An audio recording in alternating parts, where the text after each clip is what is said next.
Hey there, welcome back one more time.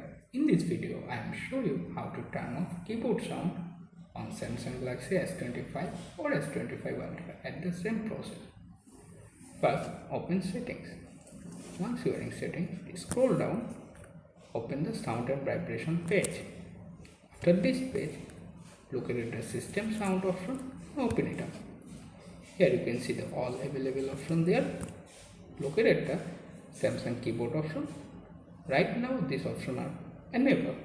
If you turn off keyboard sound, so tap on the toggle button to turn it off and you are done.